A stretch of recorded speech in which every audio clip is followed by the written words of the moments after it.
C'est le Spring Break. Vous savez, les vacances de printemps pour les étudiants américains. Nous sommes en 2015.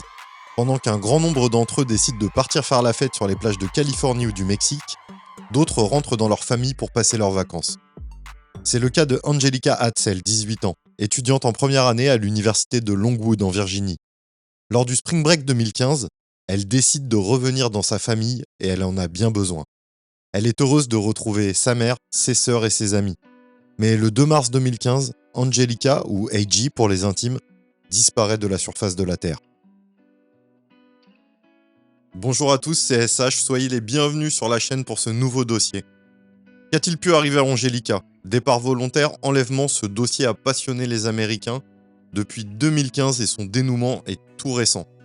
Avant tout, je tenais à vous remercier, on est quasiment 5000 sur la chaîne.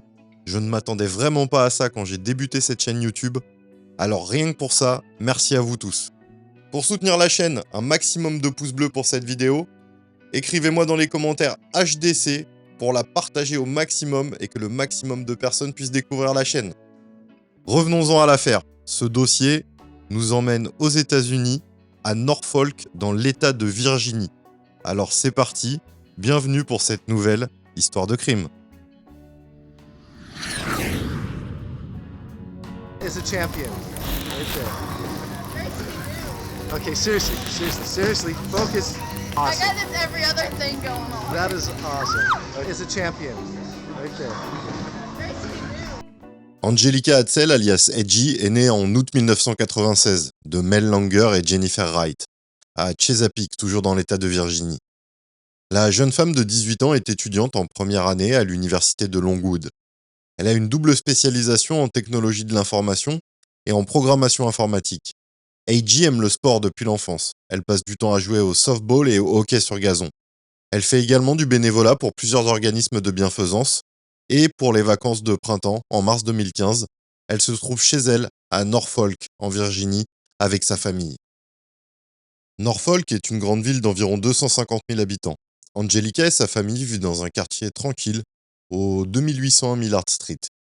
Pour en revenir à son père biologique, elle ne l'a jamais vraiment connu, et d'ailleurs elle a été élevée par un certain Zach Hofer.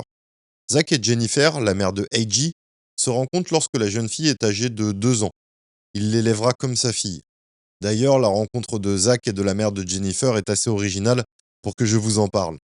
C'est à l'été 1998 que Jennifer emmène sa fille Angelica en vacances dans le Wyoming. Jennifer avait décidé de faire un road trip à bord de sa vieille Mustang. Et c'est sur une de ces grandes routes américaines typiques qu'un des pneus de leur voiture a éclaté. Jennifer a perdu le contrôle et la voiture a fait plusieurs tonneaux avant de se retrouver dans le bas-côté. Zach Hofer roulait juste derrière et a vu tout de l'accident. Il s'est précipité pour aider les deux femmes. Il dira plus tard que c'est au moment où il a aidé Jennifer à s'extraire de la voiture qu'il est tombé amoureux d'elle instantanément. Pour la petite histoire, plus de peur que de mal, Angelica avait juste une coupure sur le poignet, cicatrice qu'elle garderait à vie selon les écrits du blog de Zach Hofer. Les ambulanciers venus sur les lieux à la suite de l'accident examineront les deux femmes et feront un cadeau à Angelica. Un petit ours qu'elle appellera Smokey et dont elle ne se séparera plus. Zach et Jennifer auront 2 filles avant de se séparer en 2010. D'ailleurs, jusqu'en 2010, Angelica sera appelée Angelica Hofer. C'est en 2010 également, juste après cette séparation, que Jennifer rencontre un homme se nommant Wesley Hatzel. Il est âgé de 34 ans et c'est le coup de foudre avec Jennifer. Ils se marient seulement un mois après leur rencontre. Il existe peu d'informations sur Wesley Hatzel. Le début de leur relation se passe très bien. Ils emménagent à Norfolk en Virginie dans une petite maison familiale et en 2012, le premier enfant du couple vient au monde. Tout se passe plutôt bien pour cette petite famille recomposée typique. Finalement, aucun élément ne pouvait laisser présager d'une disparition aussi soudaine.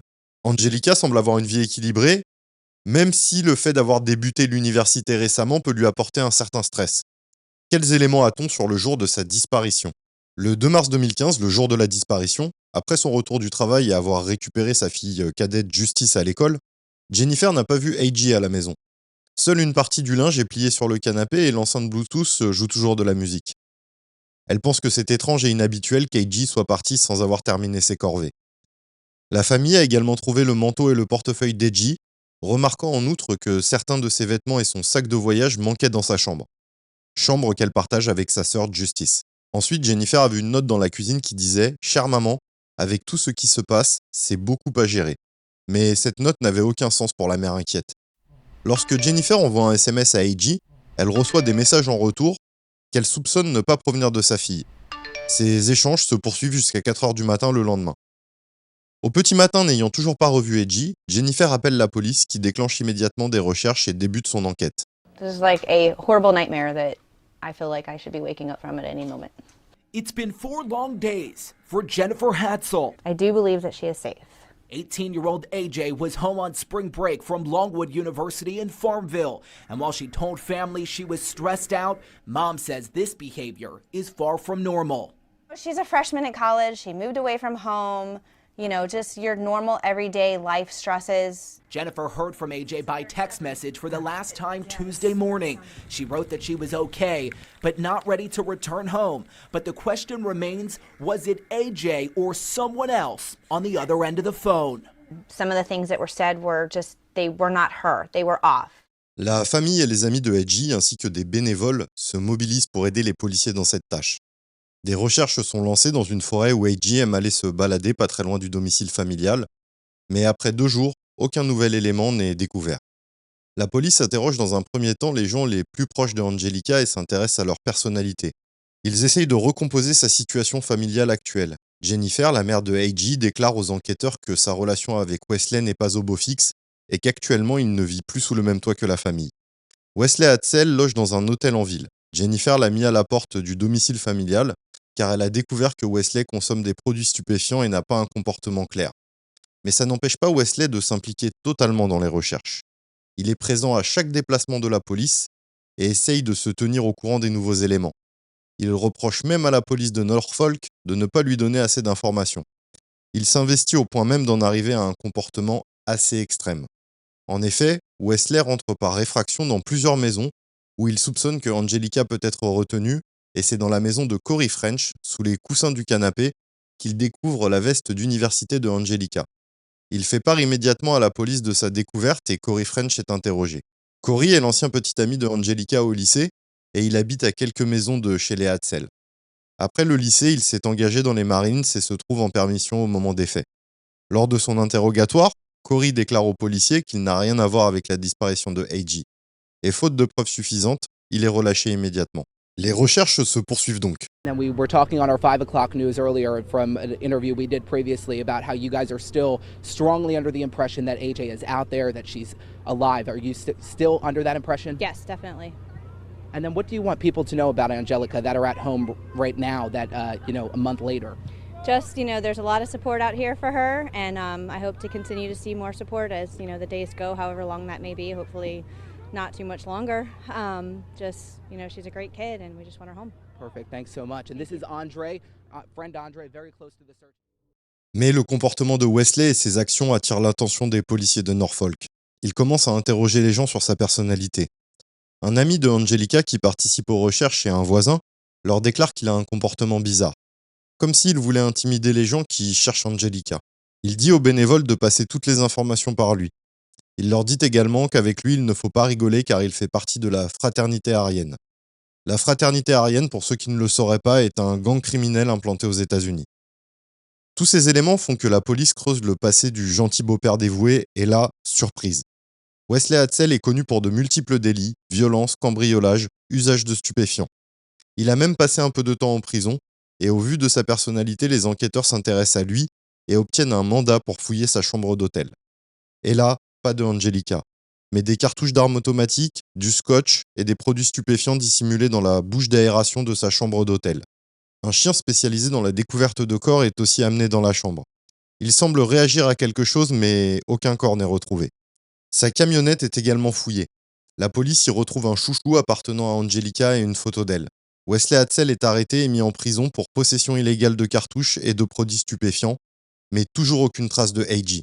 You're told these charges are not connected to Angelica's disappearance. Yeah, Deanna, Wesley Hatzel was arrested on charges of obstructing justice, possessing ammunition after a felony, and breaking and entering. He doesn't deny any of those charges, but one thing he does deny from jail is that he knows anything about where Angelica could be tonight. I'd do anything for my daughter, my wife, my kids, and They make it sound like I do anything to keep myself out of trouble. Hatzel believes his daughter was taken, which is why he says he broke into the home of the person he believes took his daughter against her will March 2nd.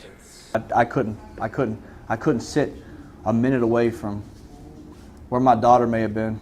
Hatzel admits to breaking in and spending roughly 18 minutes inside the home, tearing through trash cans, peeling back carpet, even punching the family's dog out of anger. A search of the couch uncovered Angelica's jacket, he says. Found my daughter's jacket in his couch, rolled up behind the cushion. It's my daughter, Angelica Hatzel. She's been missing since March 2nd. Here it is, I do believe it's March 25th. It's 23 days. No contact, no communication, no social media, no anything. She's still out there missing. And in light of recent events, with my name in the media, with what's going on here, I would implore people to put her back at the front lines of this. It does not matter what I have or have not done. Avec Hatzel en prison, la parole se libère. En ce qui concerne le jour où AJ a disparu, Jennifer se souvient que Wesley lui a dit qu'il allait garer son véhicule personnel devant la maison familiale et récupérer son camion de travail. Jennifer lui a même dit de laisser les clés de son véhicule personnel dans la boîte aux lettres pour que Angelica puisse s'en servir. Jennifer a en outre ajouté que Wesley était nerveux pendant la période qui a suivi la disparition d'AJ. Le voisin des Hatzel a également ajouté des éléments à sa déposition en disant qu'après la disparition de Angelica, il a installé une caméra de surveillance sur son allée de maison. Il dit que Wesley Hatzel est venu le voir et lui a demandé de l'enlever et qu'il a tout simplement refusé. Les collègues de Wesley Hatzel sont également interrogés. Son patron dit que le 2 mars 2015, le jour de la disparition de Angelica, Hatzel semblait nerveux. Il a demandé à son patron de prendre sa pause un peu plus tôt car il devait emmener de l'argent à sa belle-fille. Lorsqu'il est revenu sur le chantier, il était encore plus nerveux et a demandé à quitter le travail plus tôt, ce qui était inhabituel. Au vu des éléments, les enquêteurs ont une idée simple. Exploiter les coordonnées GPS de la camionnette de travail de Hatzel. Ils constatent que le lendemain de la disparition, il s'est rendu dans le comté de Southampton et s'est arrêté environ 1 heure dans un endroit isolé. Les enquêteurs décident de se rendre sur place et là, découvrent le corps sans vie d'Angelica. C'est sur le terrain d'une maison abandonnée, derrière un abri de jardin, que le corps de Angelica est dissimulé. Le corps est placé sous une plaque de métal à demi enterrée et Angelica est face contre terre et son pantalon est baissé au niveau de ses chevilles. Les enquêteurs font leur première constatation et le corps est rapatrié dans le comté de Norfolk pour une expertise médico-légale. Le visage de Angelica est tuméfié et elle porte de nombreuses ecchymoses sur l'ensemble du corps, notamment au niveau de la poitrine. Mais ce sont les examens sanguins qui détermineront que la cause de sa mort est une prise excessive de produits stupéfiants en injection. Le légiste déterminera que son corps contient 3 fois la dose mortelle. Ce qui est très étonnant car tout le monde atteste que Angelica ne prenait aucun produit et que ce n'était pas dans ses habitudes. Never do anything, any sort of drugs like that at all, wouldn't even go near. La posture que prend Wesley Hatzel est assez étrange, car malgré tous les éléments qui sont réunis contre lui, il continue à crier son innocence. Selon lui, son GPS aurait été trafiqué pour l'amener sur les lieux du crime. Étrange. Qu'est-ce que Wesley Hatzel peut avoir à se reprocher pour être piégé de cette façon? Wesley Hatzel adopte vraiment une drôle de défense. So if they were to track your GPS, would they find that you were near that home? If they track, I gave them my phone voluntarily too. So I don't know where that home was in relation to where I worked at. So you were in the same county where her body was found. Correct. The day after she disappeared. Correct. How do you think that looks? It doesn't look, don't know how she ended up at that house. Coincidences. I don't know what the coincidence, and I'm not going to sit here and have my daughter's name dragged through the mud any kind of way. She did not use drugs. She was murdered. As sure as I sit here today, I am convicted in my heart that my daughter was murdered. She didn't do this to herself. And no one's ever going to make me believe that. And I will defend her until my last breath. Because as I said before, I'm her voice. I am convicted. I have nothing to hide as far as I didn't hurt my daughter. I didn't help her get away from the house or help her get to Southampton. I have no knowledge of it. I swear to you that I didn't hurt my daughter. I don't know who did. And if I did, I wouldn't protect them. Un premier procès aura lieu dans lequel Wesley Hatzel sera jugé pour la possession illégale de cartouches à la suite d'une condamnation judiciaire. Pour ce premier délit, il écopera de 10 ans de prison. Dans un second temps, les avocats de Hatzel feront tout pour retarder le procès pour le meurtre de Angelica. Wesley Hatzel acceptera finalement de plaider coupable en 2021, mais se rétractera au dernier moment, ce qui repoussera encore la décision judiciaire. Finalement, c'est fin janvier 2022 que s'ouvre le procès de Wesley Hatzel devant la cour du tribunal de Southampton. Lors des déclarations liminaires, les avocats de la défense disent qu'il n'y a aucune preuve directe que Hatzel avait assassiné Angelica. Mais l'accusation a plus d'un élément dans sa manche. En effet, le patron de Hatzel a déclaré que le jour des faits, il lui a demandé de partir plus tôt pour retrouver AJ et lui donner de l'argent. L'accusation a obtenu la vidéosurveillance de la station-service et à aucun moment Wesley Hatzel ou Angelica ne sont aperçus sur les lieux. Wesley Hatzel justifie également que Jennifer l'a mis dehors car il avait trouvé des messages dans son téléphone qui laissaient penser qu'elle avait une liaison. Hatzel déclare également que AJ avait des antécédents mentaux et s'est peut-être suicidé. Mais le témoignage du légiste démontra cette thèse. En effet, la dose a été administrée en plusieurs injections à Angelica et le légiste démontrera l'impossibilité pour elle de le faire seule. Il confirmera également qu'elle a été frappée violemment. Mais c'est le témoignage du dealer de Hatzel qui le mettra en difficulté. Cet homme a accepté de témoigner en échange de l'immunité judiciaire. Il confirmera que le 2 mars au matin, Hatzel lui a acheté une quantité de produits anormale pour un usage individuel. André Barr, l'ami de AJ, se présentera également à la barre des témoins et confirmera le comportement et les propos étranges de Hatzel lors des recherches. Un des enquêteurs dira que Hatzel parlait déjà de AJ au passé. L'hypothèse la plus probable sur le déroulé des faits du 2 mars 2015 est que Wesley Hatzel a enlevé Angelica et l'a retenue dans sa chambre d'hôtel jusqu'au petit matin du 3 mars 2015. Il lui a fait subir les pires sévices avant de se débarrasser de son corps sur le terrain de la maison abandonnée dans le comté de Southampton.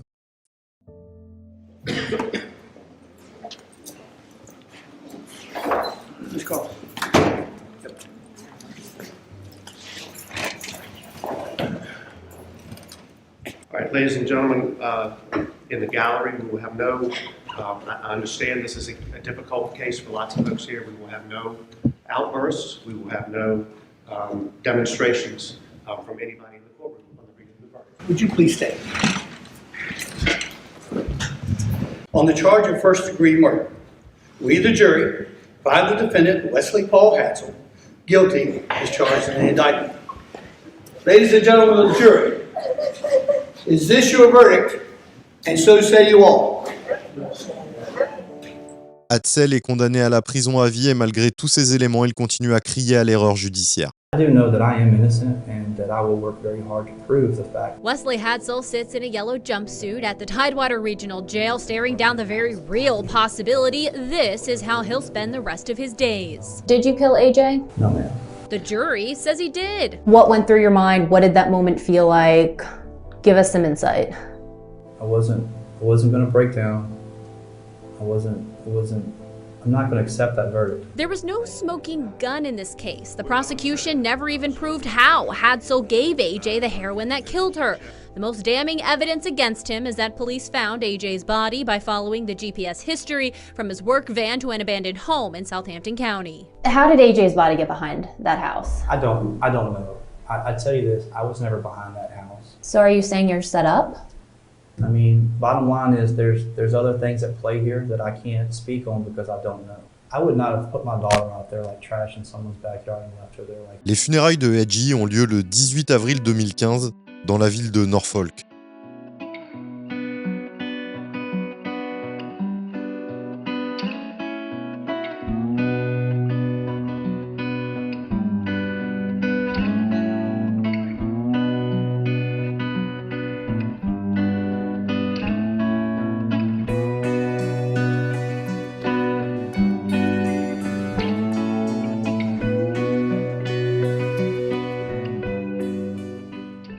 Quelle triste histoire. Je pense personnellement que Angelica a été la victime de la vengeance de Wesley Hatzel envers Jennifer Wright.